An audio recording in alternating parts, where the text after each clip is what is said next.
ada larangan, tapi juga media sosial. Bukan berarti bisa sepuas-puasnya memanfaatkan media sosial gitu ya. Apa kata tamu-tamu kita nanti? Kita dengarkan saat lagi ya. Ada Devi Ramawati dan juga ada Ustadz Taufikur Rahman. Sesaat lagi bersama di Apa Kabar Indonesia. Jelang pemilihan presiden 9 Juli mendatang, Digimed melakukan riset mengenai kampanye Pilpres 2014. Media yang diamati adalah Facebook dan Twitter dalam jangka waktu 13 Juni hingga 2 Juli 2014. Dari dua pasang calon itu cukup berkompetisi sengit, baik itu di Twitter maupun di Facebook. Jadi ada kompetisi yang sengit karena kami mengukurnya pada sepanjang masa kampanye dari 13 Juni sampai 2 Juli. Fenomena yang menarik diperhatikan dalam kampanye di media sosial adalah maraknya kampanye hitam untuk kedua pasangan. Kampanye hitam dan kampanye negatif juga terjadi dalam kampanye Pilpres ini. Mengapa demikian? Karena rupanya kami tidak tahu apakah ini dilakukan oleh lawan atau dimainkan oleh para pendukung misalnya. Media sosial dianggap menjadi media yang cukup penting setara dengan televisi, media cetak, dan juga radio. Dari Jakarta, Lucy Setia, Joni Effendi TV One mengabarkan.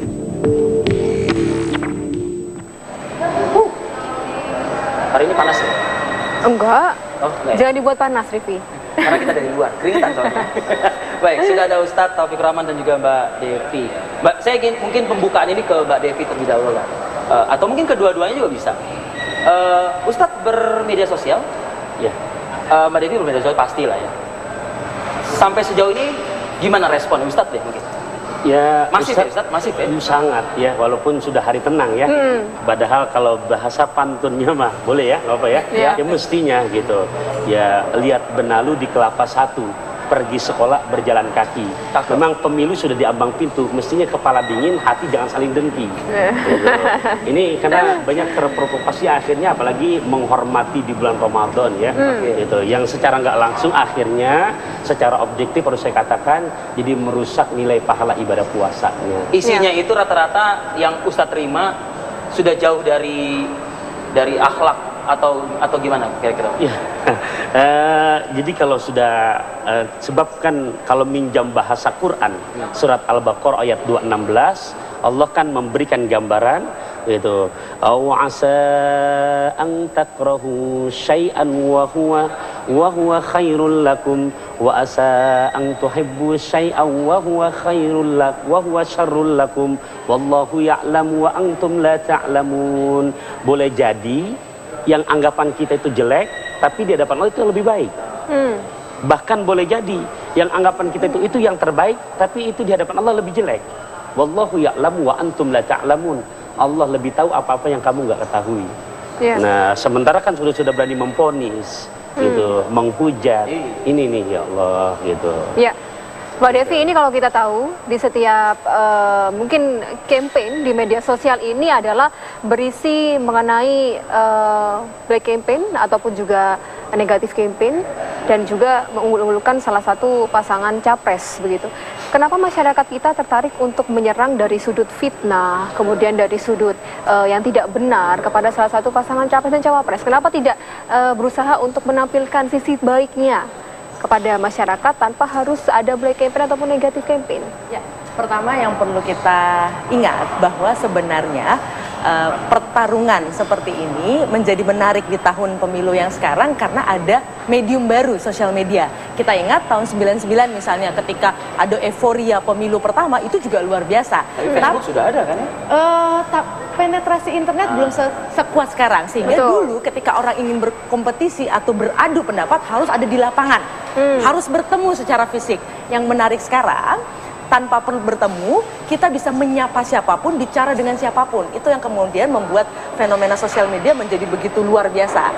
Yang kedua, kita tahu bahwa karena tadi memang isinya hanya 2 kandidat, ini membuat tim kampanye yang sebenarnya memulai hal ini. Jadi menurut saya internet yang konon kabarnya demokratis sebenarnya juga tidak sedemokratis itu. Tetap ada elit yang bermain di sana yang kemudian dimulai oleh para tim kampanye yang sayangnya tadi dalam kampanye tidak memberikan pendidikan politik. Karena memang faktanya riset puluhan tahun tentang politik, orang akan memilih seseorang bukan karena rasionalnya, Jadi yang dilakukan adalah karena emosinya. Oleh karenanya, isu yang dipilih adalah isu-isu yang sensitif yang dengan mudah menggerakkan emosi seseorang karena manusia-manusia yang nanti akan masuk ke TPS itu tidak akan memilih karena tadi dia tahu bahwa ini adalah pilihan yang benar, tapi karena misalnya dia suka atau tidak suka. Jadi aspek itu yang sengaja dimainkan dengan sangat baik oleh kedua tim kampanye menurut hemat saya. Karena mereka lah yang memulai ini, yang kemudian isunya menggelundung di mana masyarakat akhirnya menjadi benar-benar terbelah. Kita lihat fenomena unfriend dan sebagainya. Ya, nah ini menarik Mbak Devi. Sebelum nanti kau lagi nih, Mbak Devi tadi menyebut unfriend. Ini dialami oleh saya pribadi nih ya. Jadi gini. Ini saya mengikuti salah satu grup BlackBerry Messenger. Ya, ini mungkin Ustaz juga paham juga nih, ya kan? Nah, ketika teman saya mengupload salah satu gambar begitu, langsung ada teman saya yang lain di grup itu yang mengomentari, tolong dong, ini masa tenang. Jangan sampai saya leave grup ya, gitu loh ibaratnya. Jangan sampai saya leave grup ya, dan ternyata faktanya betul. Dia leave setelah itu. Tidak hanya leave, ternyata yang bersangkutan langsung juga membuat status di BlackBerry Messenger-nya gitu. Ini bentuk apa sih Mbak Devi? Bentuk ketidakpuasan. Di satu sisi kan mereka yang leave. Di satu sisi kan apa perlu sih sampai ada orang juga yang mengompori begitu loh salah satu kelompok ataupun juga grup seperti itu. Apa yang terjadi Mbak Devi? Kawan-kawan dari Prapanca Riset sudah melakukan penelitian bahwa dari sekitar 19 juta pengguna Twitter ada 3.500 yang kemudian melakukan unfriend. Angkanya memang tidak terlalu besar dibandingkan jutaan tadi, tapi menunjukkan ini fenomena yang menarik. Mengapa? Pertanyaannya bagus. Kenapa? Karena ternyata ini ada kaitannya juga dengan tanda kutip budaya, bahwa ada sebagian masyarakat kita yang sebenarnya senang dalam konteks yang harmonis. Jadi pada akhirnya tidak tahan ketika menemukan ada kawan-kawan yang kemudian bersifat antagonis, yang kemudian berubah dan sebagainya. Karena ini berbeda dengan di Amerika misalnya. Kalau di Amerika ada fenomena yang menarik karena budayanya adalah budaya yang ekspresif, asertif, biasa berbeda pendapat. Jadi fenomena unfriend ini tidak setinggi di Indonesia. Kita masih mengedepankan harmonisasi. Jadi akhirnya tidak tahan. Karena manusia itu kan cenderung ingin mendengar apa yang ingin dia dengar, melihat apa yang ingin dia lihat. Jadi ketika ini berseberangan dengan keyakinan atau kesenangannya dia, tidak tahan, menimbulkan social stress, ya akhirnya dia menarik diri untuk sementara waktu. Bukan hanya hubungan pertemanan, Rifki, bahkan hubungan rumah satu tangga, keluarga pun itu juga ada masalah seperti ini yang berselisih paham hanya karena perbedaan Coba dukungan. Ustaz, kita dengar Ustaz. Sudah ada yang curhat ke saya. Apa tuh Ustaz? Ustaz, suami saya berkehendak nomor sekian. Sebentar saya, terus lantas divonis sama suaminya, kamu kalau nggak patuh tuh jadi termasuk istri yang durhaka. Waduh. Itu Ustaz, bagaimana hukumnya gitu. Gimana Ustaz? Mungkin sebelum kita tutup segmen ini, apa yang bisa Ustaz sampaikan terkait dengan kita berteman selama ini gitu loh, ya kan? Bertahun-tahun, berpuluh-puluh tahun, tapi cuma gara-gara 2014 kita jadi, gitu. Hubungan keluarga juga bisa seperti itu, Ustaz. Di pinggir pantai banyak pasir putih, itu mencari ikan dekat dermaga. Untuk partai silahkan sesuka hati, tapi tetap persatuan harus dijaga. Gitu. Karena jangan sampai kita ngambil jarum, kampak malah dibuang. Gitu. Dalam artian, ini sebagai warga negara yang baik, besok kita akan jalankan kewajiban kita, menentukan pilihan daripada kata hati kita ya. Tapi ada yang urgen, itu yang kata Rasulullah, yang mempererat silaturahim, jangan malah ya di grup jadi diputuskan, didelkon itu subhanallah. Tapi kenapa masyarakat Indonesia seolah-olah terkadang kurang bisa menerima ini begitu Ustadz? Iya, kalau Ustadz melihatnya karena juga di sini lah pemahaman pengkajian agama yang belum sampai ke hati. Dalil kita yang punya loh, tapi prihatinnya makanya malah orang Amerika. Gitu. Iya, dalil gitu. Ini karena kita punya suara aja, jadi mempergunakan suara kita buat memilih siapa pemimpin kita nanti, terus pinginnya pemimpin kita itu untuk membangun Indonesia menjadi lebih maju aja. Sebagai warga negara yang baik, tentu kita harus memilih seorang pemimpin yang kita percaya bahwa membawa Indonesia ke arah yang lebih baik 5 tahun yang akan datang. Oleh karena itu, kita semua sebagai warga negara harus ikut mencoblos dan memilih. Ya, kita kembali lagi di Apa Kabar Indonesia. Kalau Anda lihat di layar kaca saat ini menarik. Ini. Whatever you are, left or right side, you still my friend. Oh, jadi kita masih berteman ya, Win? Memang kita berbeda. Rahasia gitu ya. Untuk sepak bola kita berbeda, Win. Dan untuk yang lain-lainnya kita pasti berbeda, Win. Tenang aja, Win. Oke, saya ingin ke Mbak Devi. Mbak, makna ini sebetulnya hanya makna yang kemudian dijadikan picture profile, atau sebetulnya seharusnya dihayati nggak sih gitu? Ya, ini sebenarnya salah satu upaya yang sejuk sekali ya di tengah-tengah pertarungan sengit di akar rumput, apalagi di kalangan elit. Nah, menariknya tadi kalau saya kaitkan dengan kultur harmonis tadi, di mana ada sebagian besar masyarakat kita yang tidak nyaman dengan pertengkaran, akhirnya menarik diri. Menarik diri dalam konteks saya percaya sebenarnya bukan maksudnya untuk memutuskan silaturahim, tapi ada beberapa orang yang melihat saya akan follow lagi, tapi setelah pemilu ini selesai. Karena kan dalam secara teknis, unfollow itu kan orang tidak akan tahu kalau dia kemudian tidak mengecek apakah saya di follow atau tidak, kan seperti itu. Nah, jadi ini sebenarnya mekanisme perlindungan diri mereka, escaping, pelarian dari diri mereka sendiri terhadap hiruk pikuk yang mereka tidak tahan untuk memanagenya. Berarti apa yang dikatakan oleh Mbak Devi sama halnya mungkin akan memutus tali silaturahim, bukan Ustadz? Walaupun memang dilakukan hanya sementara saja. Iya, saat begitu. Jadi kan konsepnya dalam surat Al-Hujurat di ayat ke-10 Allah udah tegaskan. Innamal mu'minuna ikhwatun. Sesungguhnya jangankan yang sama-sama seiman ya, kita adalah bersaudara. Bahkan konsep di situ fa aslihu baina akhwaikum. Maka islahkanlah antara satu dengan yang lain terjadi perselisihan karena beda pendapat. Nah, secara real agamanya memang sudah termasuk memutuskan silaturahim, gitu. Secara real agamanya ya. Dan ini ya subhanallah mempunyai implikasi yang sangat dahsyat ya. Pertama ya jelas, jangankan ini apalagi di suasana Ramadan loh. Gitu. Sebelum Ramadan datang saja, di antara doa Nabi yang diaminkan, maksudnya Jibril berdoa yang diaminkan oleh Nabi, ya Allah jangan diterima ibadah puasanya orang yang masuk Ramadan memutuskan tali silaturahim. Gitu. Ya, tapi mudah-mudahan ya dengan nawa itu yang tadi ya, Mbak Devi sebutkan, gitu. Tujuannya mungkin aduh daripada nanti aku rusak ibadah puasa aku gitu kan. Nah, mudah-mudahan seperti itu. Kekhusyuannya jaga juga gitu ya. Oke. Gitu. Tapi gimana cara ngebedainnya gitu, Ustadz? Maksudnya gitu loh. Gimana cara ngebedainnya antara memutus tali silaturahim sama menjaga kekhusyuan Nah, gitu? ini cara membedakannya kan contoh lah tadi Mas Arief kan contohkan ketika ada orang teman di BBM kan nulis status lantas dia karena kontra dicabut tuh. Nah, itu jelas-jelas karena unsur karena nggak sukanya gitu, karena dia misalkan pro-nya di nomor sekian sementara sahabatnya pro-nya di nomor sekian yang berbeda, kemudian dia komentari gitu, dan setelah itu langsung cabut. Nah, itu yang jelas-jelas mengedepankan rasa dengki gitu. Yang saya tertarik mestinya seperti tadi Mbak Devi sebutkan, bagaimana itu menjadikan suatu ajang untuk keharmonisan. Karena hal yang gitu ya kata hati loh. Dan nggak boleh kita memaksakan kehendak orang. Betul. A harus jadi B gitu. Kalau kita kaitkan dengan debat kandidat, di mana salah satu kandidat beberapa kali mengucapkan afirmasi atau kesetujuannya. Mungkin bagi beberapa kalangan yang melihat debat itu model yang harus seperti Amerika, melihat itu adalah cara yang salah. Karena kan kalau di Amerika kita berani untuk mengatakan tidak, fist a fist bertentangan. Nah, tapi menurut hemat saya ini ada pendekatan kultural juga bahwa orang kita justru tidak senang ketika melihat ada orang yang secara terang-terangan menyatakan ketidaksukaannya. Jadi bentuk afirmasi persetujuan itu menjadi jauh lebih tepat dengan kultur sebagian orang. Nah, ini yang kemudian ketika ada pertempuran terbuka, banyak orang yang memilih untuk mundur dahulu karena tidak siap dengan pola-pola yang demikian. Karena kita ingat, 32 tahun kita dididik untuk stabil. Tidak boleh ada pertempuran terbuka.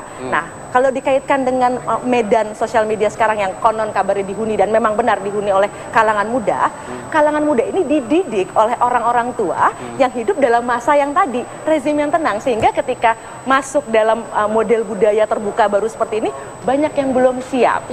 Jadi mungkin butuh 2 atau 3 pemilu lagi, masyarakat kita akan terbiasalah dengan kontestasi ide, gagasan yang memang bukan hanya di Indonesia, di banyak negara. Kita ingat ketika Obama pun kena dengan isu-isu ras, agama dan sebagainya. Itu memang hal yang biasa digelontorkan oleh tim sukses untuk tadi menarik emosi masyarakat, karena itu yang paling mudah daripada menarik kognisi atau cara berpikir calon pemilih. Baik, saya ke Ustadz Taufikur Rahman lagi nih Ustadz. Mudah-mudahan ada pantun nih Ustadz. Nggak tahu begini Ustadz. Fanatisme yang berlebihan, ini mungkin berangkat dari kalimat ini gitu. Ya. Fanatisme yang berlebihan. Seperti misalnya bagi mereka yang mungkin men-share atau mengirimkan bacaan tertentu. Ataupun mereka yang tidak suka dengan bacaan tersebut sampai harus menjauh seperti itu. Saya memberikan kalimat fanatisme yang berlebihan. Di dalam agama pun juga kan tidak aturan yang sudah Allah tetapkan dalam surat Al-Hujurat di ayat ke-6, ya ayyuhalladzina amanu in ja'akum fasikun binaba'in fatabayyanu. Wahai sekalian orang-orang yang beriman, ketika datang satu informasi, satu kabar yang sifatnya belum bisa dipastikan kebenarannya, Quran indah mengajarkan fatabayyanu.